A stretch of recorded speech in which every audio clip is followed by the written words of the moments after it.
Real 33. Welcome back to another round of Real 33. I am Rick, your host, and joining me is my co-host, Brandon. Hey, man.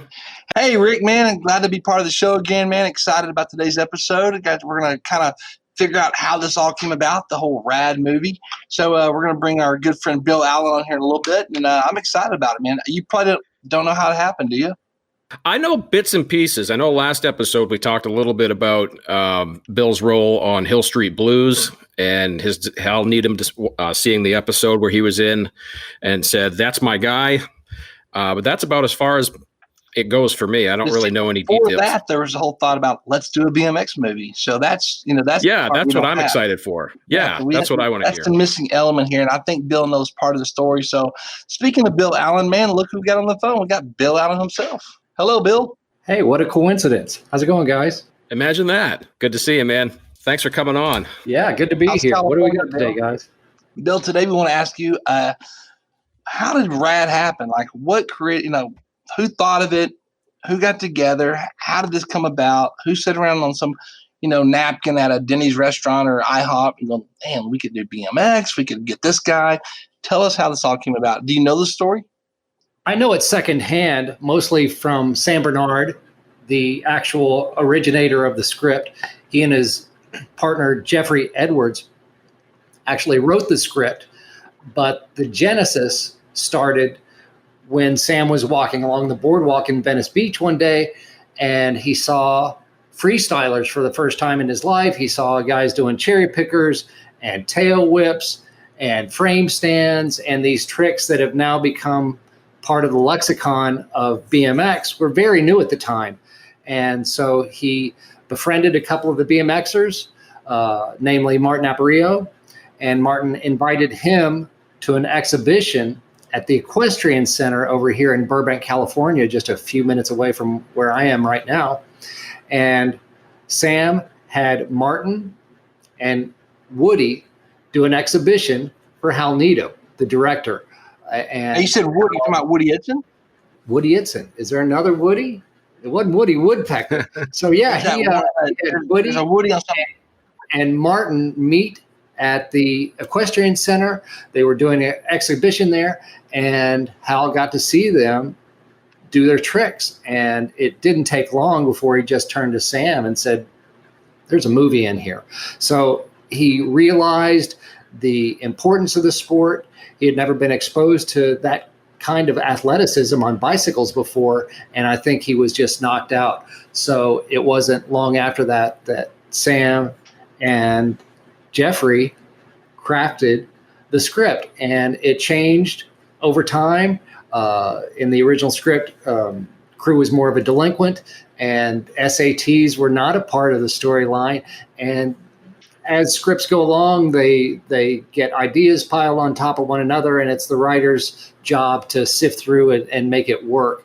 And so a lot of the elements, like Cru was basically made into a better kid, kind of like not a delinquent, and Hell Track was expanded by Hal. So it really took a stuntman and an action director like Hal to envision what was workable and what was usable in the BMX world and translate that into a narrative film.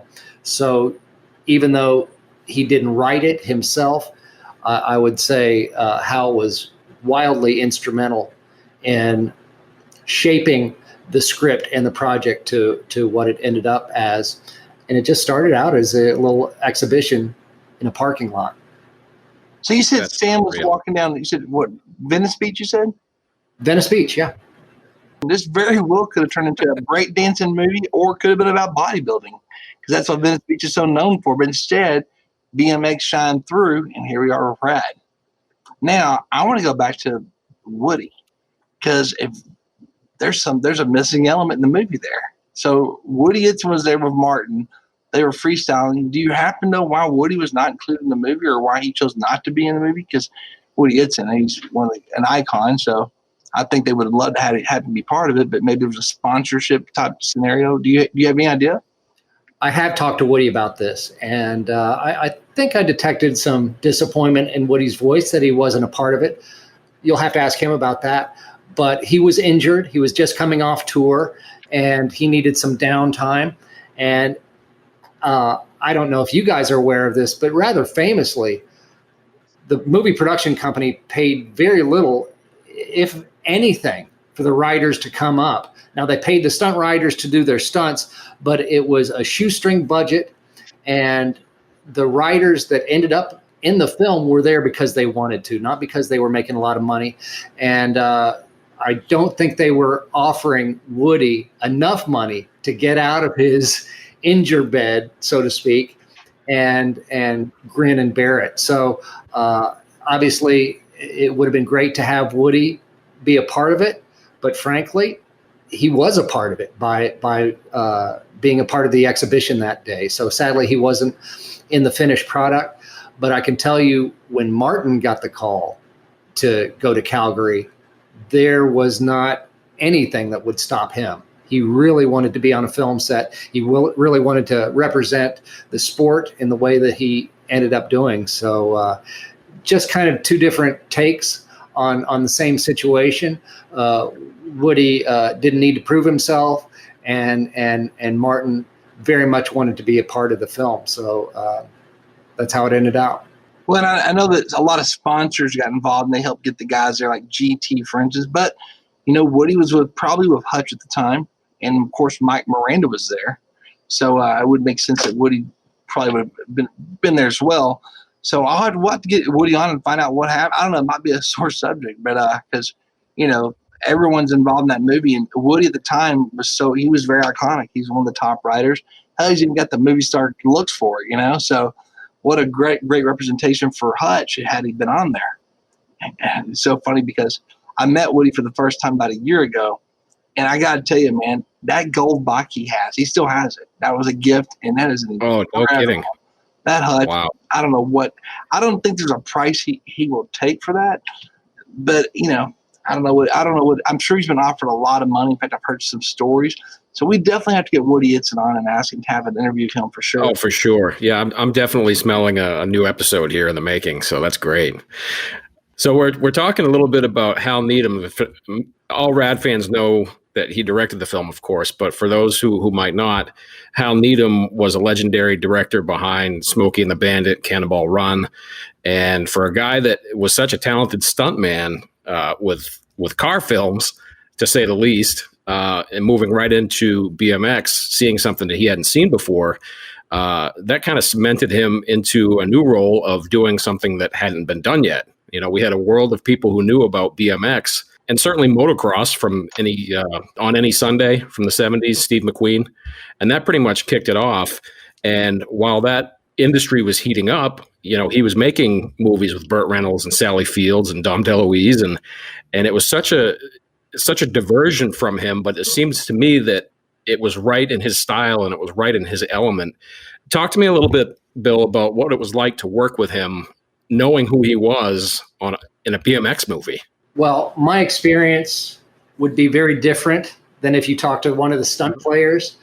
Hal, being a stuntman himself, tended to be pretty rough on stuntmen. And in fact, I think he said, I hired stuntmen, not stunt pads. So he was really interested in getting practical stunts that looked and felt impactful and real. So as an actor, his job was to protect me.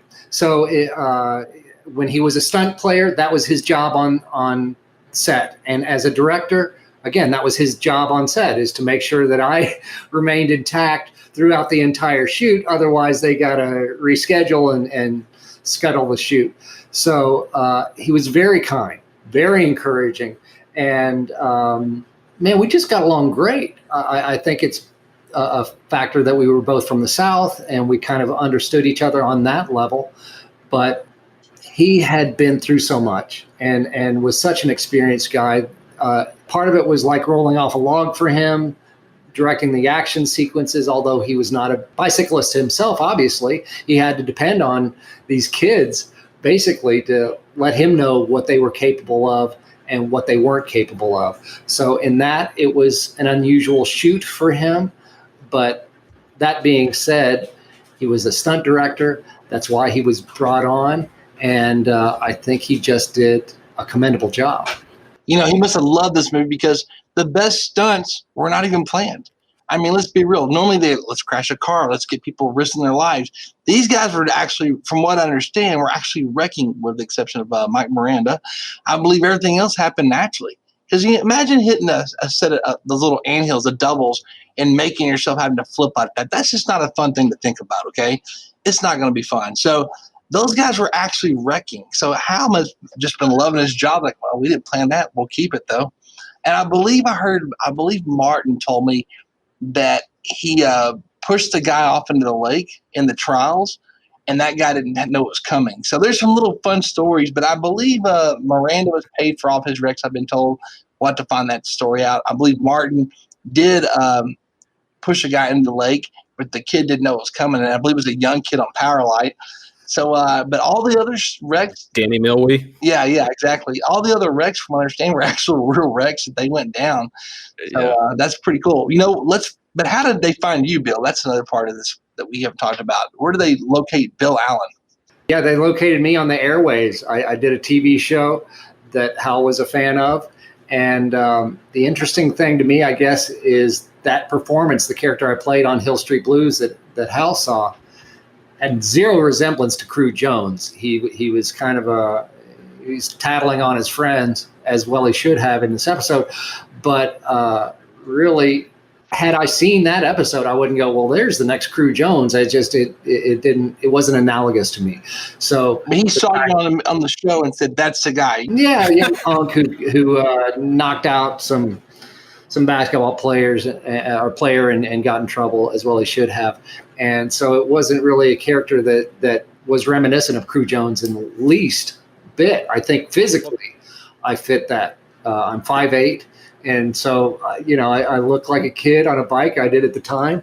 And so the actual audition was just reading a few lines, and he had me sit on a mongoose, and that was it. So let's compare the two characters, because they're two totally different people. If I recall, on the Hill Street Blues scene, you actually had to shed some tears. Am I right? Yeah. You were being interrogated. Yep. And so he saw this bumbling, crying teenager and said, that's the guy I want for the role of Cru Jones. Right? Why did you do that? I don't get it. They're two totally different characters. I mean, the film's a visual medium, so obviously I looked like the role, and he did have me come in and audition so I could prove myself that I was, I could do something else besides cry on camera. So, I do we have that scene? Do you have that scene somewhere? Say that again. It's out there. Can we see that scene? Is it somewhere we can find it on the net? You can go to YouTube and look up Davenport in a Storm. That's a Hill Street Blues episode. Davenport in a Storm. We'll see a young Bill Allen. Storm. Yeah, I'll post it. Yep. And there I am. I was about 21 at the time, and had spent the last 5 years in Texas watching Hill Street Blues, and there I am on the set. And so that was mind-boggling to me. And so at the time, I started getting some work out here, and Hal kind of came along at the right time, and I had the right look, and I guess he was confident that I could do the role. So I'm pretty psyched about that. Bill, when you were cast, was there anyone else already casted for roles prior to you? As far as I know, there is no one else cast in the role. It's recently come out that Iron Man, Robert Downey Jr., was in contention for the role for quite some time. In fact, the producers wanted him over me. Can you believe that? And Hal kind of voted him down and said, let's get that Bill Allen. Wow. No, what about the rest of the cast? Was there any other slots filled? Was Bart already picked? Was Lori already involved? Do you know the details of any of that information? Yeah, I don't know the timing of it. Obviously, I probably was cast very early on, as was, I'm guessing, Talia Shire, who just happened to be married to the executive producers, the great Jack Schwartzman. And in that case, I think nepotism helped, but Talia showed up meeting Hal not knowing she had the role. She thought she was going to have to impress Hal. I think he was already impressed. And I did an interview with Talia last week, and she said they just drove around for a while, and shot the breeze, and he ended up just hiring her. That's kind of how he was. He kind of worked on instinct, I feel. What about, I mean, did you know that when you, I guess, got on a plane to head to Canada, did you have a list of the different cast members? You're like, oh, I know that person. I know that guy. Did you have that happen? I know that I was told before I went to Canada that Talia Shire was going to play my mom, and that she was actually producing it. And for a young actor who grew up watching Rocky and the Godfather's movies, you know, this was intimidating. And I remember just saying to myself, you gotta watch your P's and Q's. And of course I didn't. You know, I messed up on set and you know, like you do as a young man, but I showed up on time and with my lines memorized, and I think the proof is there. It came out fine. What did you know who Lori Loughlin was at the time? Was she a name that you would have recognized, or did you show up and like, there's your co-host? No, I actually did know her. She had done a movie with C. Thomas Howell called Secret Admirer, and that was out at the time. And I think that's how she got the job, but she didn't have to audition. They just hired her sight unseen. And, you know, it was just a happy accident as these things go, is that everybody was just happy to be there and working. But did you know she was going to be your love interest, and it was her before you got on a plane and headed to Canada, or did you show up and like, oh, there's Lori? Yeah, no, we met each other on set, and there weren't a lot of star trailers on set back in the day, so we shared a mobile home, and yeah, that was awesome, man. I bet that's a story she tells often. I'm sure there's no kissing and telling going on. Who is it when you showed up? Who's the person that you saw them and you're like, wow, that's pretty cool? Was it Talia, or is there anyone else in the set you're like, wow, there's Bart Connor? Certainly Bart Connor. He had just come off the '84 Olympics, and I was out here at the time in Los Angeles, and that team they were golden gods. They were rock stars. But I must say the most memorable person was Hal. I mean, he was bigger in life. He wore that big cowboy hat. He had literally creases in his blue jeans. He starched his blue jeans. He had a big belt buckle. Who wears a big belt buckle? I mean, the guy was just full on and dressed to the nines, really had a sense of style and was superhuman. He was the first one on set, the last one on leave, the first one at the bar. The guy who closed down the bar would get 2 hours of sleep if he was lucky, and then show up on set the next day. He was the only one on set to not get a round of either food poisoning or the flu that always goes around in these situations.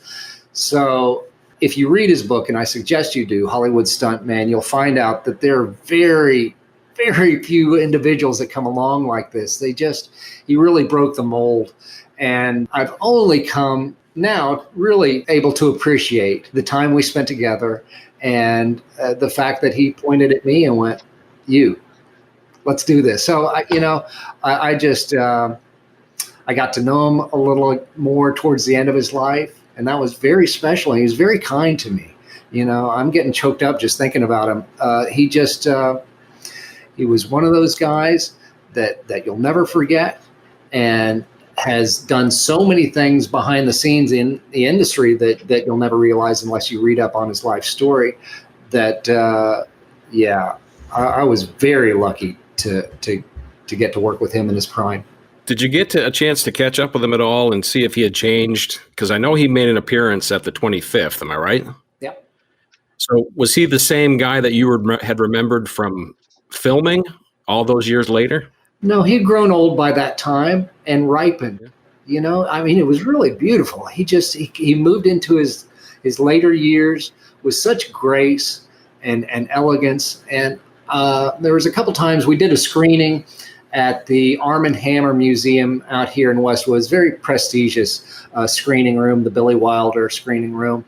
And it's stadium steps. So we were walking down the steps, and he's in his late 70s, pretty frail, and he was having trouble negotiating the steps. And I wanted to reach out and grab him to steady him, but that was not the right thing to do. I might have gotten slapped down right there.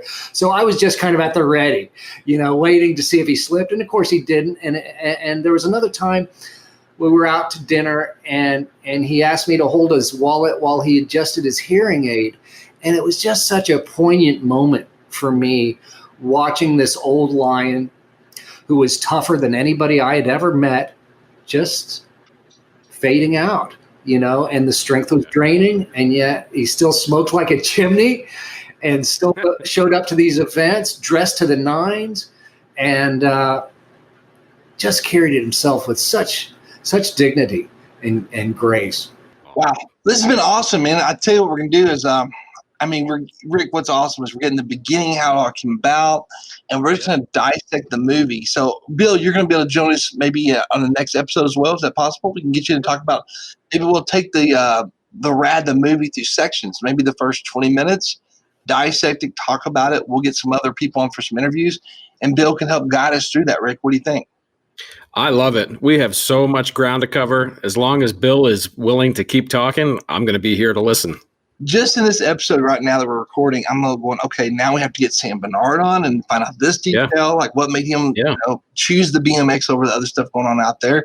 And we got to get Woody Itson on now. I mean, this is going to take forever. We're going to be going through every detail like a super sleuth and figure this out, the mysteries about why. For instance, like why was Robbie Roop on there but not Eric Roop? These are the things we got to uncover. We got to find out. I want to say, there was on Facebook, there was a guy this week that was really into the magazine, and me and Bill found out about the magazine that's in the clubhouse. We'll talk about some later episode, but everyone's getting to the little details. And that's what we're going to do. And we're going to uncover all these things, and we're going to have to talk to 20 different people to find these things out. But we'll talk about the magazine and the clubhouse. But this is going to be fun. It's going to be really a fun adventure, a fun ride for a lot of people. And we've got a lot of work to do because we got to start making some calls and getting these people on for interviews. Yeah. That sounds great. I want to thank Bill for coming on again and helping us out and filling in the blanks for us. And, maybe we can have Bill help us contact a few of these people. And, we're going to start doing the shout outs and the answer the Q&As from Facebook. But, Bill, I want to thank you for being on here, for helping us out, man. We'll have you on the next one if you don't mind, and we'll just walk our way through it and maybe get another guest. I think we'll have to watch the first 20 minutes, Rick, and figure out who that might be to bring on. Yeah. But I'm excited. It's going to be a tough call to make. Yeah, there's a lot of options here. I'm sitting there wanting to ask Bill all these things, but we got to save it for future podcasts. That's what this is about. I know. We don't want to give up the ghosts in the first couple episodes. So we got to keep them hanging, Yeah. And I believe, I don't know for sure, but maybe Lori will be on to talk to us. We'll just keep trying that one. One can only hope. It'll be a collectible. And that's a wrap. All right, guys. Hey, I've been one of your hosts. I'm Sunbrew Brandon Shaw, and we're here with Rick. Rick, anything you want to say, buddy? Thanks, everybody, and thank you, Bill. Always enlightening. Love chatting with you, and we'll pick this back up next week. I can't wait. Thanks, guys. All right, guys. Let's keep it, man. The Real 33 podcast. Later. Take care, everybody. Thanks for checking out The Real 33. Be sure to subscribe to us wherever you get your podcasts and follow us on Facebook at Real 33 Podcast.